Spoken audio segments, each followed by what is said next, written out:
Jogos matemáticos e a matemática dos jogos. Entenda a diferença.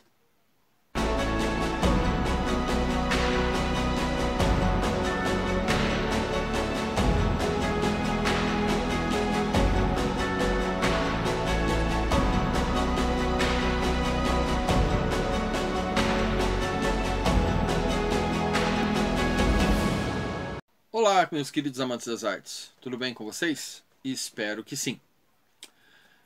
Desenvolvidos principalmente após o período da Segunda Guerra Mundial, os chamados jogos matemáticos são concebidos a partir do conceito desta área de conhecimento.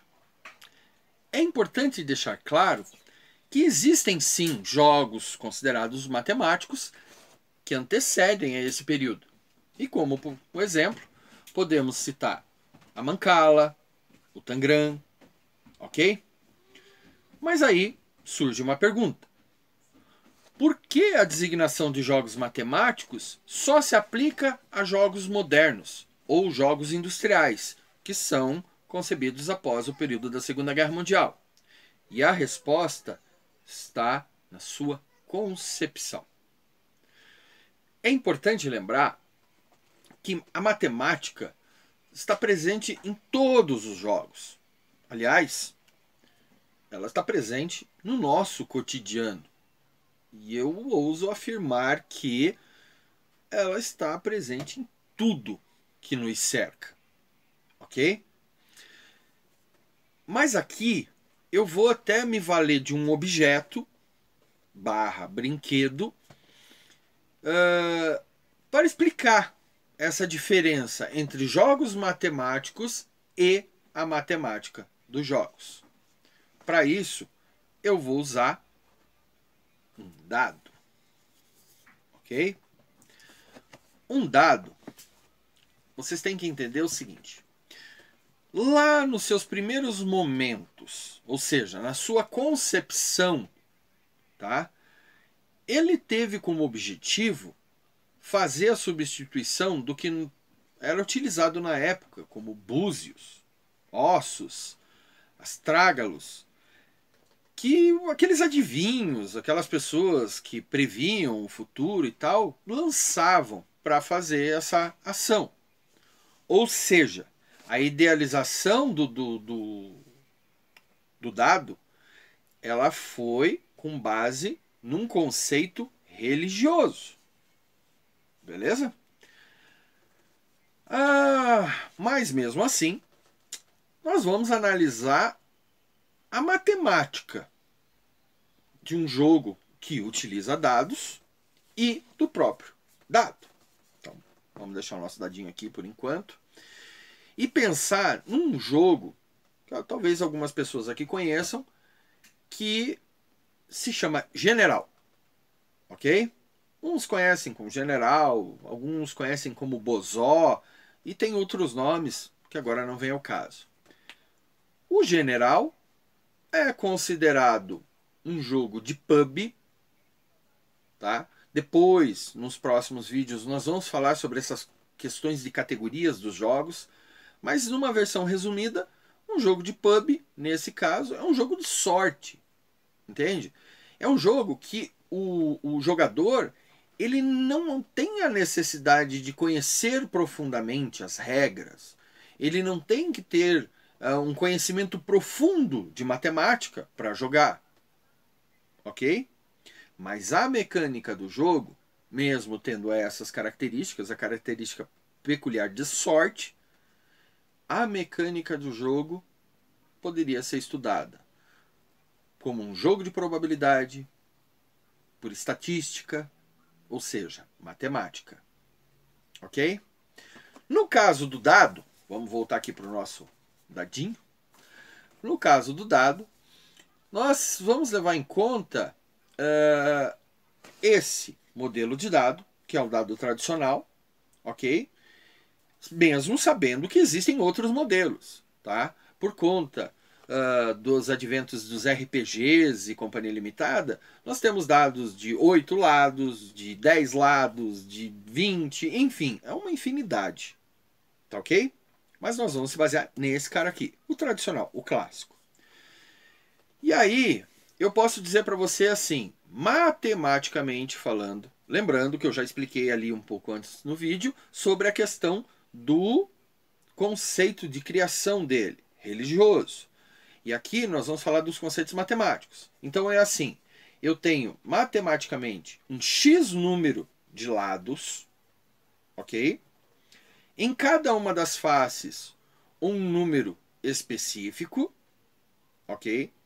Ele é uma figura geométrica porque ele é um cubo, e aí a gente poderia entrar nos cálculos de área de cada uma das laterais, volume, perímetro, enfim, sai matemática à beça.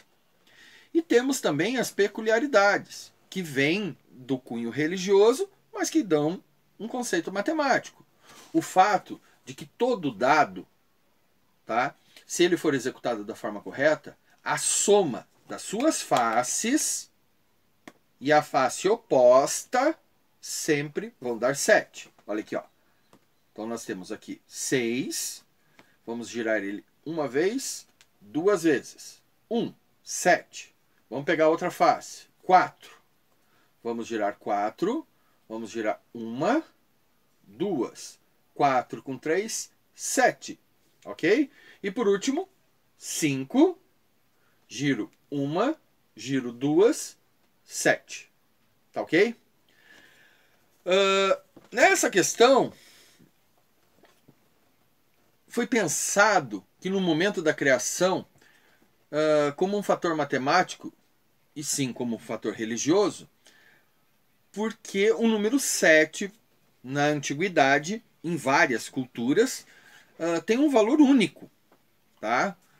Um exemplo disso é a questão de que, segundo o Antigo Testamento, Deus criou o mundo, né, e descansou no sétimo dia. Ou seja, ele levou 7 dias entre construir e descansar.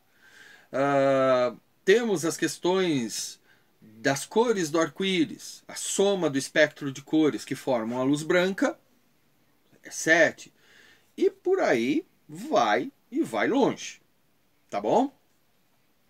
Então, vocês podem ver que a matemática ela está presente nas coisas mais simples, nos objetos mais simples. Um outro brinquedo que a gente pode citar aqui, que dificilmente alguém nunca visualizou, é um peão. Ok? Então, o peão, ele foi concebido muito anteriormente à existência de cidades e conceitos dessa dinâmica, sendo até considerado por alguns historiadores como o brinquedo mais antigo do mundo. E qual era a ideia? Né? O fazer girar, girar, girar, e por conta disso criar a alegria. Ou seja, ele era um brinquedo concebido com uma visão lúdica. Né? Mas, gente, vamos parar para pensar. Velocidade circular, força centrífuga, força centrípeta, arraste. Dá para fazer um monte de cálculo. Mas ele não nasceu com esse conceito. Aí vem aquela pergunta. Eita, Silvio, mas se tem matemática em todos os jogos, então qual que é a diferença? A resposta para isso é simples. Todo jogo tem matemática, mas apenas os jogos matemáticos nascem dela. Jogos matemáticos são formulados a partir de um ou mais conceito matemático.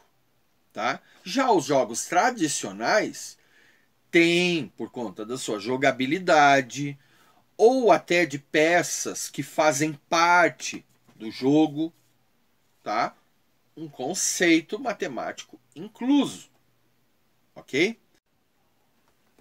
Então, vamos a partir de agora definir que jogos matemáticos têm conceitos matemáticos em sua essência. ou seja, são a base da sua criação. E os demais jogos vêm com a matemática como consequência de sua forma de jogar. E algumas vezes por conta de suas peças. Então, pessoal, se vocês gostaram do vídeo, peço para vocês vão lá para curtir, compartilhem e deixem seus comentários, que para nós é muito importante, né? Eu gostaria de saber se vocês estão gostando dos vídeos, se vocês têm algum conhecimento sobre os assuntos que a gente está lidando aqui, para a gente compartilhar também. Tá? Então, se você sabe alguma particularidade que a gente deixou passar batido, alguma coisa aqui, faz lá os seus comentários. Tá ok? E nos vemos no próximo vídeo. Falou, pessoal!